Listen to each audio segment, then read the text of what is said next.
बिस्मिल्लाहिर्रहमानिर्रहीम। अस्सलाम वालेकुम। आज हम बना रहे हैं मज़ेदार सी चना चाट। इसके लिए हमें आधा किलो दही चाहिए। उसमें हमने 2 से 3 चम्मच चीनी डाल ली है और नमक बिल्कुल कम डालेंगे और 1 चम्मच सुरख मिर्च ऐड कर दें और उसको अच्छे से मिक्स कर लें। जब ये मिक्स हो जाए तो उसके बाद हम इसमें बॉयल चने जो हैं वो 1 प्याली के करीब डाल देंगे और उसके बाद आलू जो हैं वो 3 से 4 अदद बारीक कटे हुए वो डालेंगे।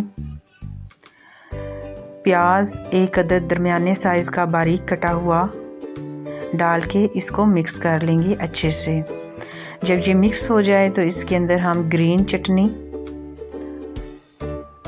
और इमली की खट्टी मीठी चटनी जो है वो इसमें डाल के इसको मिक्स कर लेंगे अच्छे से।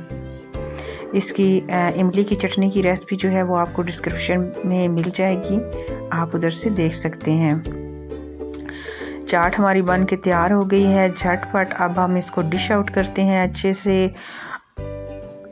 इसको एक सर्विंग बाउल में निकाल लें और सबसे आखिर में जो मेन चीज़ है वो पापड़ी है। पापड़ी को बारीक करके इसको पापड़ी के साथ गार्निश कर लें और पापड़ी की रेसिपी भी आपको डिस्क्रिप्शन बॉक्स में मिल जाएगी।